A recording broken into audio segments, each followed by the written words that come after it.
Okay, quick video here on how to run the GUI, or maybe not so quick, we'll see. So I have my halphagui folder inside GitHub. Just pull that to make sure it's up to date, which it is, okay. And then I have I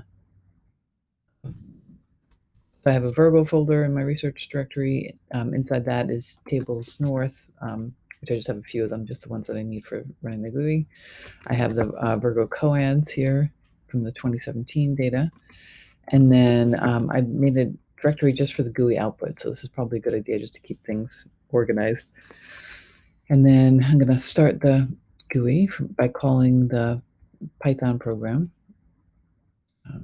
So Python, and then pointing to the GitHub repository, halpha main is the main GUI. I'm going to set the Virgo flag, -- Virgo, and then give it the path to the table, right? So -- table dir, and then it's the folder that contains the tables, but not the actual table.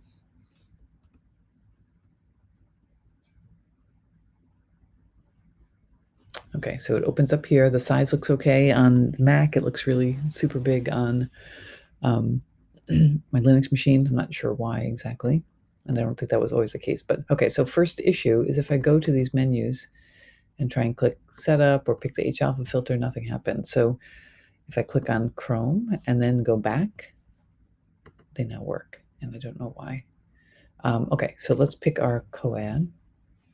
We are going to go back up to Virgo, go to the coad folder, and I'm going to just work with pointing 13 right now. So we open the R-band image, and then go to the halpha, and again go to 13, and we're going to pick the halpha 4 because this is data from KitPeek, right? So most of all of it uses for Virgo uses the halpha 4 filter. So we open that.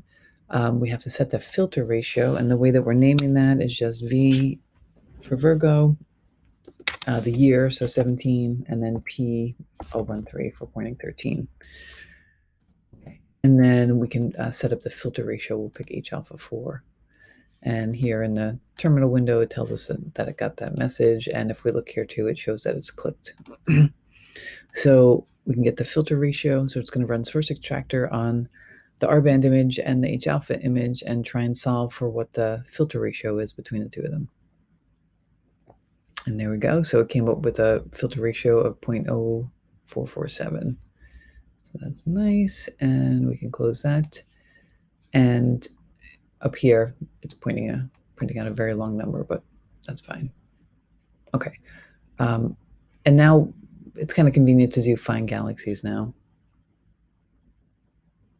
This is going to take a little while. So what it's doing is instead of using our sizes from the catalogs, we have like a radius flag in our catalog, but it's often not that accurate. So it is running foot utils and creating a segmentation image, and then basically scaling the size of the galaxies by the area, that it identifies as a segmentation image. So okay, so some GUI commands here, right? So if or window commands, I think probably we can make this bigger if you want. So you can click on the window and then do the backward quote, and you'll zoom to fit. If I click over this window and type R, I get the R-band image. And if I type H, I get back to the halpha image. Now, if you're zoomed in and switch back and forth, it doesn't follow the zoom, so just so you know. But all right, so let's start with R. So now I can just zoom in by scrolling the mouse, and I can middle click on the mouse to get that image. Okay, and zoom out, in and out. And again, middle click will center on a particular image. And so let's look at this guy. So we can also, I just figured this out recently, you can also adjust the contrast like you can with DS9. So you hit space and then S, and then click and drag left and right. I don't know, that sets like the lower one and then the upper one. So, it's not a great stretch here probably. There's probably some other way to set the stretch, but anyway, so you can adjust it a little bit. maybe I could, oh, there we go, that's better. Oh, so I guess you have the whole window here, not, I was just doing inside the actual image display. So that looks better, right? Oops. Oh yeah, and then so your mouse will still be in this mode, so you have to hit the space bar again, and that gets you out of it. And now I can go back to zooming. Okay, so we haven't built the PSF yet. I guess we should do that too, just for completeness.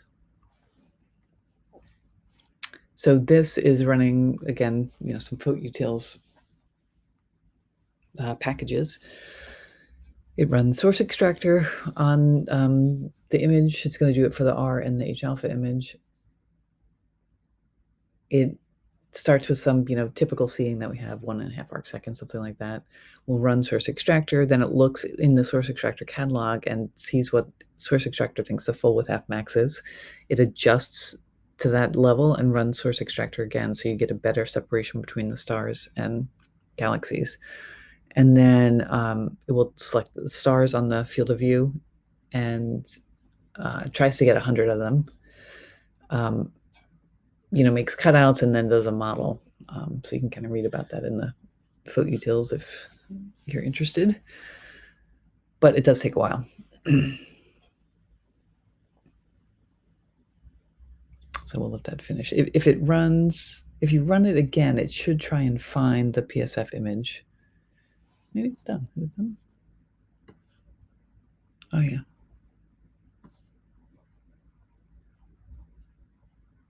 Oh, it's done already. Silly me. Okay, so PSF image name, maybe it's just putting it, I'm not sure exactly where it's putting it. It might just be in the directory that I'm working in right now.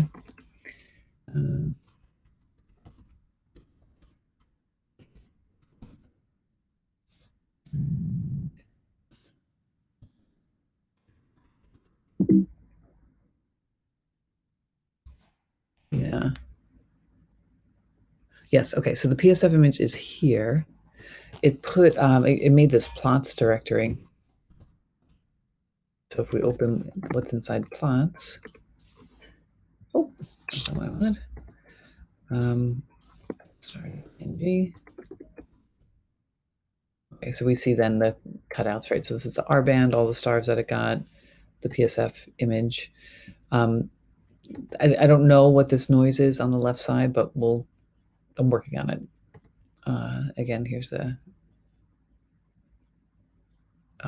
H outfit, and then that PSF as well.